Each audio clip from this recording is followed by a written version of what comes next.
من الشیطان الرجیم بسم اللہ الرحمن الرحیم انہ لقرآن کریم صدق اللہ مولانا العظیم ان اللہ وملائکتہ یصلون علی النبی یا ایھا الذین آمنوا صلوا علیہ وسلموا تسلیما اللہم صلی علی سیدنا و مولانا محمد وعلی آل سیدنا و مولانا محمد وبارک وسلم وصلی علیہ صلاۃ والسلام علیک یا سیدی یا رسول اللہ صلاۃ والسلام علیک یا سیدی یا حبیب اللہ صلاۃ والسلام علیک یا سیدی یا شفیع المذنبین وعلی آلک واصحابک یا سیدی یا رحمت للعالمین۔ بعد از حمد و صلاۃ لائق عزت و تکریم جمیع باب سمین وقار، آج اس مسجد کے اندر حفظ قرآن کی کلاس کا آغاز کرنے کے لیے یہ افتتاحی تقریب ہے۔ قرآن حکیم کی عظمت اور شان پر چند باتیں ہم سماعت کریں گے۔ اللہ کی بارگاہ میں دعا کرتے ہیں کہ جو ہم ارادہ رکھتے ہیں اللہ ہمیں کامیابی عطا فرمائے اور قرآن کے گلشن سے اللہ اس پورے علاقے کو منور فرمائے، اور آج کی اس بزم کے اندر جو خوش نصیب تشریف لایا ہے وہ عزت والا ہے، محترم ہے، مکرم ہے، اس لیے کہ قرآن کو سلامی دینے کے لیے سارے حاضر ہوئے۔ میں نے جو آیت کریمہ آپ کے سامنے تلاوت کی ہے، اللہ تعالیٰ قرآن کی عظمتوں کو بیان کرتے ہوئے ارشاد فرماتا ہے انہ لقرآن کریم۔ اللہ ارشاد فرماتا ہے بے شک یہ بہت معزز قرآن ہے، بے شک یہ بہت عزت والا قرآن ہے۔ یعنی قرآن کی شان یہ ہے کہ قرآن اتنی عزت والا ہے، اتنا معظم ہے، اتنا اونچا ہے، اتنا رفیع عظمتوں کا حامل ہے، جو قرآن کے ساتھ جڑتا ہے اللہ اسے بھی عزت والا بنا دیتا ہے۔ آج کی اس محفل کے اندر میرے کچھ بھائیوں نے پوچھا کہ آپ افتتاح کر رہے ہیں تو مہمان خصوصی کون ہے، تو میں نے گزارش کی انہیں کہ آج قرآن کی حفظ کی کلاس کا افتتاح ہے، یہاں جو آئے گا وہ خود بخود مہمان خصوصی بن جائے گا، ہاں، چونکہ عزت والا قرآن ہے، معزز قرآن ہے، یہاں کوئی ایک بندہ وہ خصوصیت کا حامل نہیں ہے، بلکہ سلامی پیش کرنے کے لیے جسے اللہ نے توفیق دی ہے عزت اس کا مقدر بن گیا ہے۔ انشاءاللہ پوری بستی، پورا علاقہ یہ قرآن کے نور سے فیض یاب ہوگا۔ کس طرح، میں اس پر چند باتیں آپ کے سامنے پیش کرنا چاہتا ہوں۔ آقا حضور رحمت عالم صلی اللہ علیہ وآلہ وسلم کی حدیث شریف ہے، حضرت ابو ہریرہ رضی اللہ تعالی عنہ اس حدیث کو روایت کرتے ہیں کہ قرآن پڑھنے والا بندہ جب قیامت کے دن آئے گا تو قرآن کہے گا کہ اے اللہ اس بندے کو سجا، اسے مزین کر، اس کی سجاوٹ میں اضافہ کر۔ وہ بندہ جس کی نسبت قرآن کے ساتھ تھی، قرآن پڑھنے والا ہے، قرآن پڑھانے والا ہے، قرآن پڑھنے پڑھانے کا سبب بننے والا ہے، اہتمام کرنے والا ہے، تو بزم حشر کے اندر قرآن اس بندے کے متعلق اللہ کے دربار میں کہے گا اے اللہ اسے مزین کر، اسے سجا۔ تو اللہ تعالیٰ اس بندے کو جس نے نسبت قرآن سے جوڑی تھی اسے کیسے مزین کرے گا؟ اللہ اس کے سر پہ عزت کا تاج پہنائے گا۔ یہ کہاں کی بات ہو رہی ہے؟ یہ اس جگہ کی بات ہو رہی ہے جہاں ماں بچے کو نہیں پہچانے، جہاں باپ بیٹے کا رستہ دیکھ کے رستہ بدل جائے، جہاں جگری دوست ایک دوسرے سے بھاگتے ہوئے نظر آئیں گے اور دور ہوتے ہوئے نظر آئیں گے. یہ اللہ آپ کی عزت قبول فرمائے. خاموش ہو کے گفتگو سماعت کریں, تھوڑی ڈسٹربنگ ہو جاتی ہے. اللہ تعالیٰ آپ کو مزید برکت عطا فرمائے. یہ آپ یہاں پر آئے ہیں, یہی سب سے بڑی عزت مندی ہے, یہی سب سے بڑا اعزاز ہے. ہم سب مل کر اس جگہ کے لیے کچھ اکٹھا کرتے ہیں جہاں صرف اور صرف رب کی مدد ہی کام آتی ہے. وہ قبر کا اندھیرا, وہ حشر کا میدان, وہ ہماری اصلی منزل, اس کی ہم انشاءاللہ مل کر تیاری کرتے ہیں. تو سنیے میں کیا کہہ رہا تھا. جس نے قرآن کے ساتھ تعلق رکھا, جس نے قرآن سے نسبت جوڑی, جس نے قرآن کے لیے سبب مہیا کیا کسی بھی جیت کے ساتھ, بزم حشر کے اندر اس بندے کا ہاتھ پکڑ کے رب کے دربار میں قرآن بولے گا. کیوں کہ قرآن کو اللہ قیامت کے دن مجسم کرے گا.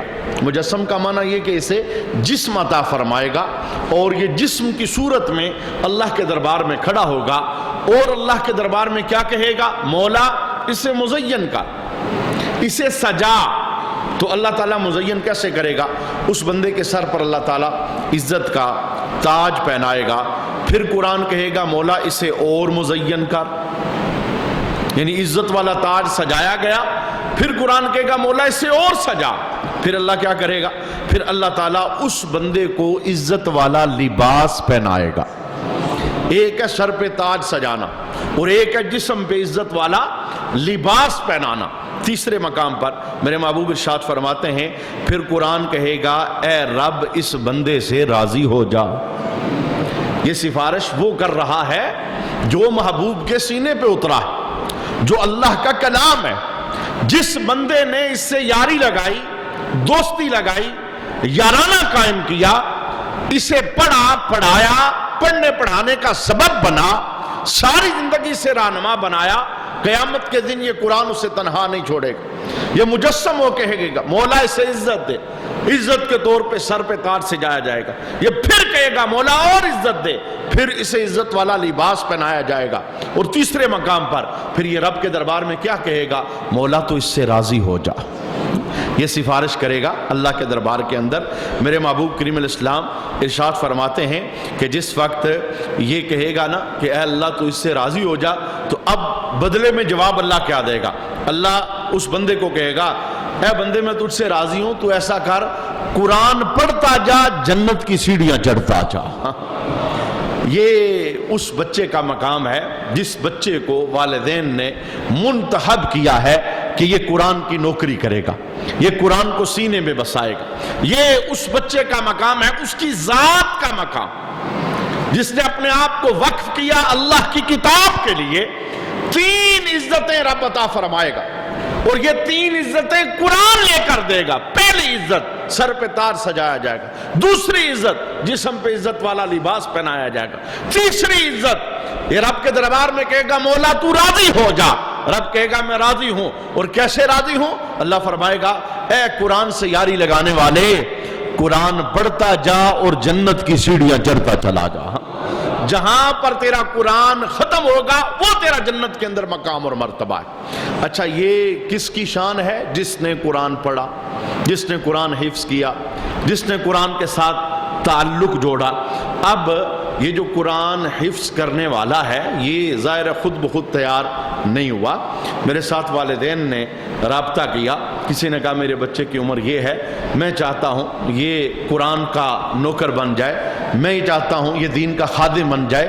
تو یہ خواہش ماں باپ کی ہے, وہ بچے کو اس رستے پر لگا رہے ہیں. اب ذرا دوسری حدیث سنیے. میرے محبوب ارشاد فرماتے ہیں جس باپ نے اپنے بیٹے کو اس ڈگر پہ لگایا ہے, اس رستے پہ لگایا ہے, اس باپ کے لیے بزم حشر کے اندر کیا شان ہوگی. رب کائنات ماں اور باپ دونوں کے سروں کے اوپر نور کا تاج سجوائے گا. اچھا اس کی لائٹ کتنی ہوگی, روشنی کتنی ہوگی. بزم حشر میں اکٹھے لوگ پوچھیں گے یہ نبی ہے, یہ رسول ہے, یہ فرشتے ہیں. بتایا جائے گا یہ نبی رسول فرشتے نہیں ہیں, یہ وہ خوش نصیب ہیں جنہوں نے اپنا بیٹا قرآن کی نوکری کے لیے وقف کر دیا تھا. یہ تعلق داری ماں باپ, یعنی یہ میں دوسرا سٹیپ بول رہا ہوں, قرآن عزت والا ہے اور جو اس سے جڑتا ہے یہ اسے بھی معزز کر دیتا ہے، یہ اسے بھی محترم کر دیتا ہے۔ ذرا تیسرا سٹیپ دیکھیے، میرے محبوب کریم علیہ السلام ارشاد فرماتے ہیں یہ قرآن کا خادم بچہ، یہ قرآن کا نوکر بچہ، یہ قرآن کو سینے کے اندر بسانے کا عزم لینے والا بچہ اور پھر اس میں کامیاب ہو جانے والا بچہ، اسے تیسری عزت قرآن کی وجہ سے کیا ملے گی؟ اسے کہا جائے گا بزم عصر کے اندر نگاہ ڈال اپنے خاندان پر، تیرے خاندان میں سے، تیرے رشتہ داروں میں سے 10 وہ بندے جن پر ان کے کرتوتوں کی وجہ سے دوزخ واجب ہو چکی ہے، اے قرآن کے ساتھ جڑنے والے ان کا ہاتھ پکڑ اپنے ساتھ انہیں جنت لے کے چلا جا۔ اب یہ دیکھیے کتنی عزتوں والا قرآن ہے۔ اللہ کیوں اعلان کر انہو لقرآن کریم، بے شک یہ معزز ہے، یہ عزت والا ہے، اور جو اس سے جڑتا ہے رب اسے بھی عزت والا بنا دیتا ہے اور اسے بھی شان والا بنا دیتا ہے۔ ذرا سنیے، میرے محبوب جناب محمد رسول اللہ صلی اللہ علیہ وآلہ وسلم نے بندوں میں سے کچھ لوگوں کو کہا یہ بہترین ہے۔ ایک یہ ہے کسی کو میں کہوں یہ سب سے بہترین ہے، یہ سب سے اونچا ہے، اور ایک یہ ہے کہ کسی کو اس کا استاد کہہ دے یہ میرا شاگرد سب سے بہترین ہے، اور ایک یہ ہے کسی کو اس کے ماں باپ کہہ دے میری اولاد میں سے یہ سب سے بہترین، لائق، دانا، زیرک ہے۔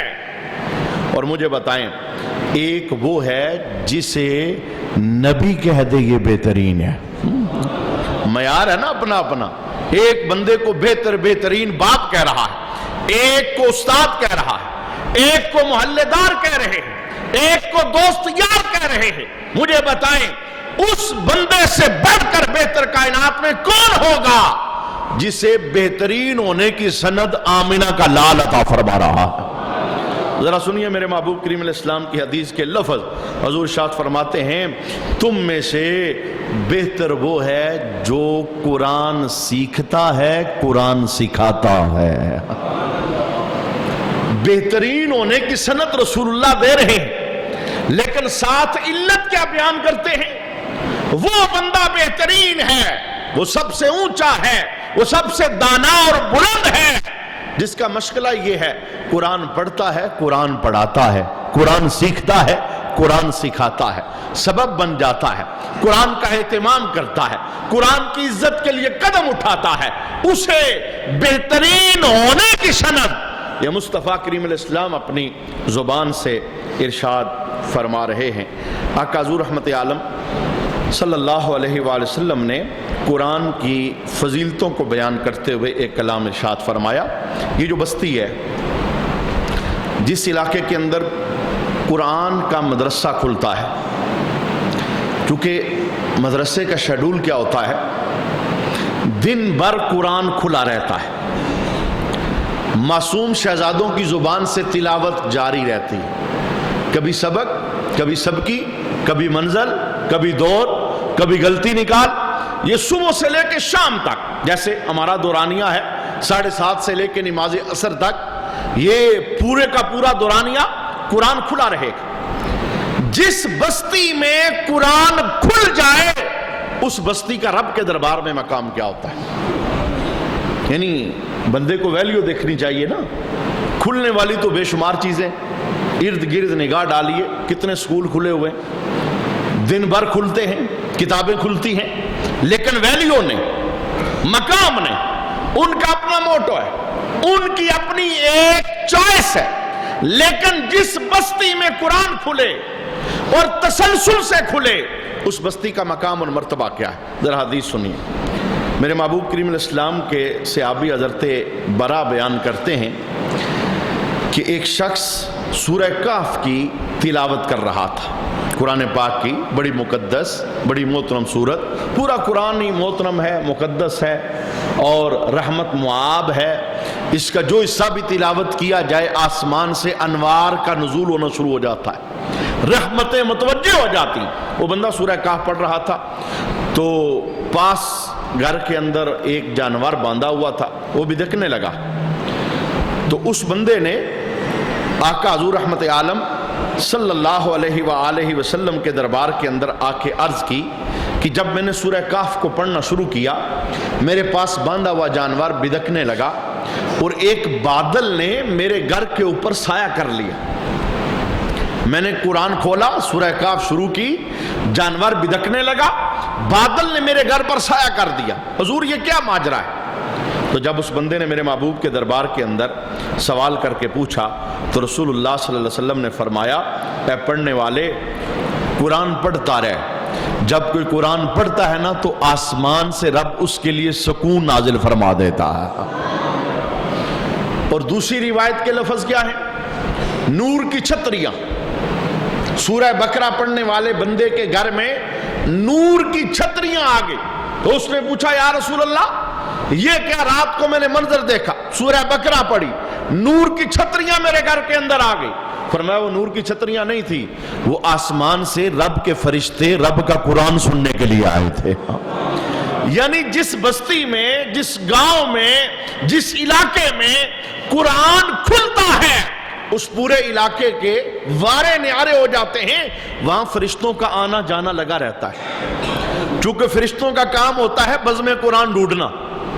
اور یہ بزم قرآن کوئی ایک دن نہیں سجے گی، ہفتہ وار نہیں، ماہانہ نہیں، ہر روز ہر چڑھتے سورج کے ساتھ صبح سے شام تک قرآن کی صدائیں لگائی جائیں گی. اور جہاں قرآن کی صدائیں لگائی جاتی ہیں فرشتے وہاں حاضری دیتے رہتے ہیں، اور فرشتے جہاں حاضری دیتے ہیں رب وہاں پر رحمتوں کا نزول فرماتا رہتا ہے.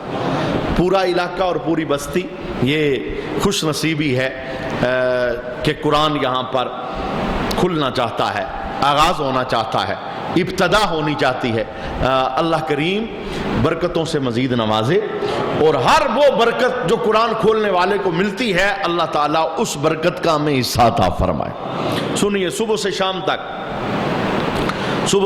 تک جو بچے قرآن پڑھیں گے، قرآن یاد کریں گے، اور یہ ایک دن کی بات نہیں ہے، 2 سال لگ سکتے، 2.5 سال بھی لگ سکتے، ہو سکتا ہے کوئی ذہین ہو 1.5 سال کے اندر بھی حفظ کر لے. میں بتانا چاہتا ہوں یہ دورانیہ ہے، بار بار قرآن کھلے گا، بار بار تکرار ہوگا، بار بار پڑھا جائے گا. وہ باپ اور وہ ماں جس نے منتخب کیا ہے اپنے لال کو قرآن کی نوکری کے لیے، یہ میرا بیٹا ہے، میں اس کے سینے کے اندر قرآن محفوظ کروانا چاہتا ہوں یا کروانا چاہتی ہوں، ذرا ان کے لیے اعزاز بتانا چاہتا ہوں. یہ صبح سے لے کے شام تک پڑھیں گے، پھر پڑھیں گے، پھر پڑھیں گے، پھر پڑھیں گے.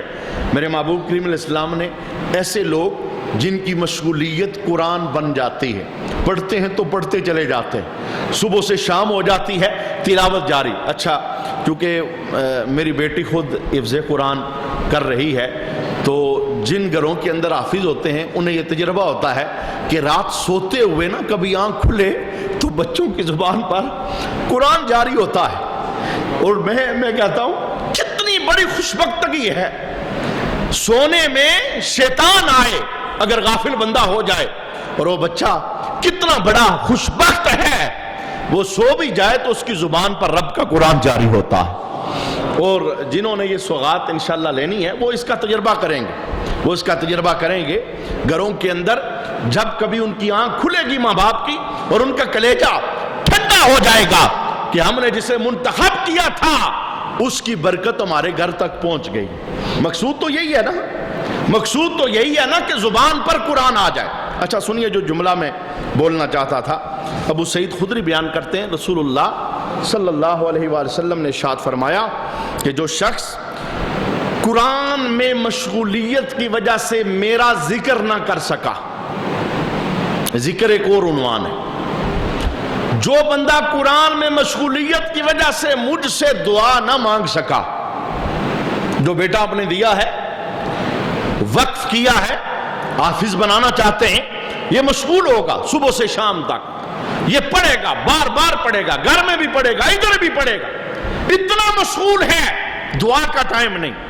ماں چاہتی ہے بیٹا دیا ہے میرا وہ کام ہو جائے، باپ چاہتا ہے بیٹا قرآن کی نوکری کے لیے دیا ہے میرا وہ مسئلہ حل ہو جائے. سنیں اس زبان سے نکلا ہوا جملہ جس زبان سے جھوٹ زندگی میں نکلا ہی نہیں. اللہ کے حبیب ارشاد فرماتے ہیں جو قرآن میں مشغولیت کی وجہ سے دعا نہ مانگ سکا، میرے محبوب ارشاد فرماتے ہیں اللہ کہتا ہے میں مانگنے والوں سے اسے زیادہ عطا فرماؤں گا. مانگنے والا کتنا مانگے گا؟ اللہ کہتا ہے بن مانگے دوں گا اور مانگنے والوں سے زیادہ عطا فرماؤں گا. اور جتنا میں ذکر والوں کو دیتا ہوں، جس نے قرآن کے لیے اپنے آپ کو وقف کیا ہے بغیر ذکر کے، میں اس بندے کو اور زیادہ عطا فرماؤں گا. اچھا، یہ قرآن کی نوکری ہے. چونکہ بے شمار حدیثیں ہیں، وقت کے دامن کے اندر اتنی گنجائش نہیں ہے. میں آخری حدیث پڑھنا چاہتا ہوں. میرے محبوب کریم علیہ السلام کا یہ فرمان، یہ میں حدیثیں بار بار ان لوگوں کے لیے، ان ماں باپ کے لیے، ان احباب کے لیے جو اپنا بچہ دینا چاہتے ہیں یا جنہوں نے دیا ہے، جو ارادہ کر بیٹھے ہیں، میں ان کے لیے بتانا چاہتا ہوں. یہ زمانے کے جو لفظ ہیں، ان لفظوں پہ کبھی توجہ نہ دینا. کوئی مولوی بنا رہے ہو، مجھے بتاؤ اس سے بڑھ کر اور سعادت مندی کیا ہے کہ بندہ حضور کا غلام بن جائے؟ اس سے بڑھ کر اور کوئی نوکری نہیں. یہی وہ نوکری ہے جس نوکری نے دنیا میں بھی کام آنا ہے اور آخرت میں بھی کام آنا ہے. اور میں کہتا ہوں اس راہ میں آ کے تو دیکھنا دنیا کی ساری راہیں رب خود بخود کھولے گا، خود بخود کھولے گا. میں نے اس مدرسے کا، یعنی جو ہم افتتاح کرنا چاہتے ہیں، جو نام ڈیسائیڈ کیا ہے المصطفیٰ اسلامک اکیڈمی، حضور کے نام کی برکت سے. چونکہ حضور کے سینے پہ قرآن اترا ہے نا، تو انشاءاللہ ہم ارادہ یہ ہے کہ اس نام کی برکت لینا چاہتے ہیں. حدیث سنیے، میں بتانا یہ چاہتا تھا ان ماں باپ کے لیے جنہوں نے ارادہ کر لیا بچہ ہم دینا چاہتے ہیں، ان کے لیے ایک اور حدیث. ابو امامہ رضی اللہ تعالی عنہ روایت کرتے ہیں رسول اللہ صلی اللہ علیہ وآلہ وسلم نے ارشاد فرمایا، آقا حضور رحمت عالم ارشاد فرماتے ہیں کہ قرآن اپنے بچوں کو پڑھاؤ. یہ ترغیب دی جا رہی تھی، جیسے میں آپ کو ترغیب دے رہا ہوں، بتا رہا ہوں یہ حدیث ہے، یہ شان ہے، یہ عزت ہے، یہ مقام ہے. تو میرے محبوب نے صحابہ کی بزم کے اندر ترغیب دی، اپنے بچوں کو قرآن پڑھاؤ، قرآن سکھاؤ، قرآن کا نوکر بناؤ. اس پر بہت ساری باتیں. ایک بات حضور نے یہ ارشاد فرمائی، حضور نے ارشاد فرمایا کہ قیامت کے دن جب قرآن پڑھنے والے کے گھر والوں کو سخت حاجت پیش ہوگی، جو بچہ قرآن کے لیے منتخب ہوا اس کے گھر والے قیامت کے دن جب گھر والوں کو سخت حاجت پیش ہوگی، محتاج ہوں گے، ایک ایک نیکی کے لیے ترسیں گے اور کہیں گے یہ مل جائے تو ہمارا بیڑا پار ہو جائے. میرے محبوب کریم علیہ السلام ارشاد فرماتے ہیں تو قرآن ان کے پاس آئے گا مجسم ہو کے، اور قرآن کہے گا گھر والوں کو مجھے پہچانتے ہو؟ گھر والے کہیں گے ہم تجھے نہیں پہچانتے، تو کون ہے؟ تو قرآن آگے سے جواب دے گا میں وہ ہوں جس سے تم نے دنیا میں محبت کی تھی.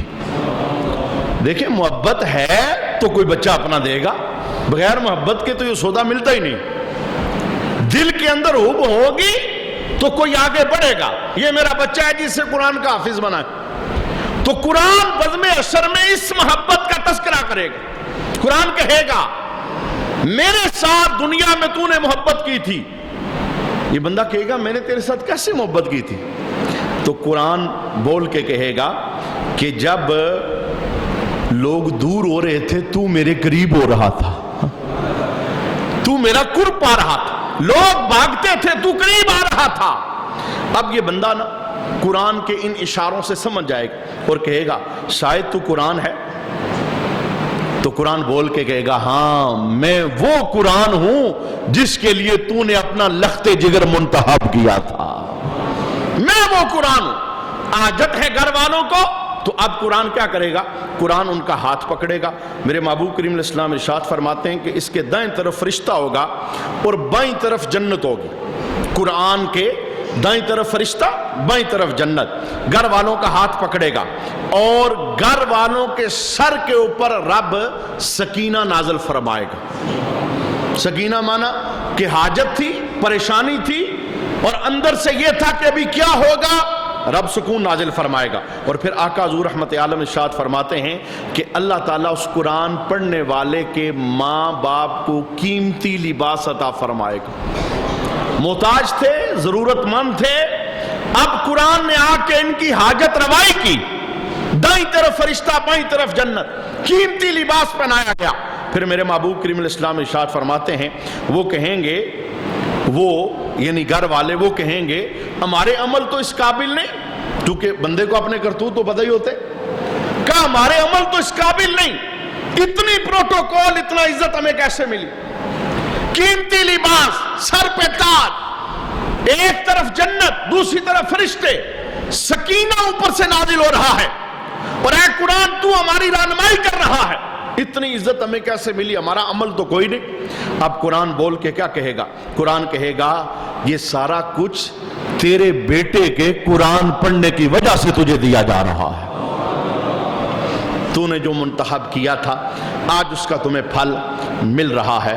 اللہ کے دربار کے اندر ہم دعا اور التجا کرتے ہیں, اللہ کریم ہمارے اس مدرسے کو دن دگنی رات چگنی ترقیاں عطا فرمائے, نظر بد سے اللہ محفوظ فرمائے, اور جو ہم ارادہ رکھتے ہیں اللہ اس ارادے میں ہم سب کو کامیابی نصیب فرمائے.